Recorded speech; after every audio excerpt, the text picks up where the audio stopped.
Have you ever wondered why you're spending hours at the gym without seeing results? Hi, I'm Veronica with WatchMojo.com, and today Nick Robinson discusses the steps we need to take to reach our fitness goals, and it all begins with an assessment and a strategy. So if you've now decided that you want to get into shape and get healthier, what's the first step to take? Well, the first thing you need to do is understand your status quo. Where are you starting from? And the second thing is you really need to have a good idea of where you want to go to.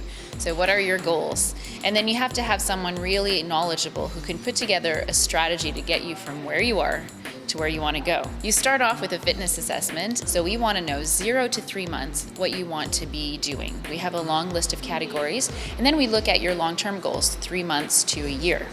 Once you've gone through the goal-setting questionnaire, we go through a wellness history and medical history questionnaire, so we really understand what is very specific to you, where you've been, any injuries you may or may not have. Then we measure you. So we measure how much muscle you have, your fat percentage, your bone mass. We measure your hydration levels, your metabolic age. Once we have your body composition, we take your circumference readings, and we also take your picture from the front, from the side, the other side, and from the back, so that we have a real memory of where you started, not just in terms of the way you looked, but also in terms of your posture, because as we go forward and train somebody, we want to make sure that their posture is improving too. And then the last thing that we do is we measure their VO2, which is their cardiovascular health. Once we have a full picture of the way they are, we put together the strategy. And you mentioned all these measurements that you're taking. Why can't you just look at the numbers on the scale? If someone tells me, I want to lose 10 pounds, no problem, I can make you lose 10 pounds by tomorrow.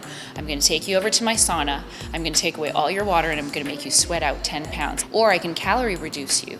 And on the scale, you'll have lost 10 pounds, but you'll have lost bone and you'll have lost muscle. And I'll probably have dehydrated you in the process as well. Most people, what they want to do is improve their body composition, and that you just can't measure by looking at the scale. So does that mean that two people who weigh the same aren't exactly in the same health condition?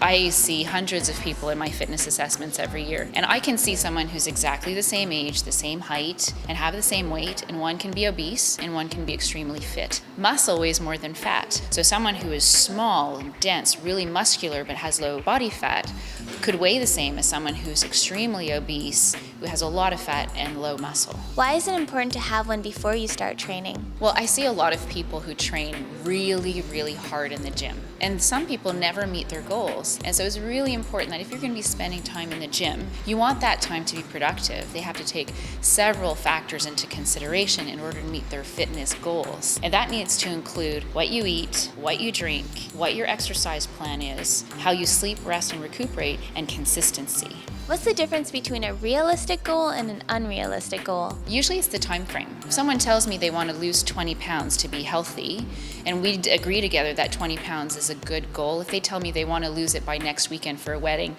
unfortunately, I can't make that happen. We also have to talk about commitment. Someone could tell me, I really want to lose this weight, or I want to put on this amount of muscle, and they want to do it within a great amount of time frame. But if they only come to the gym once a month, it's never going to happen.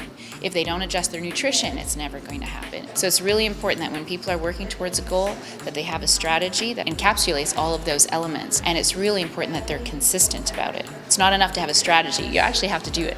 Thank you very much. Thank you.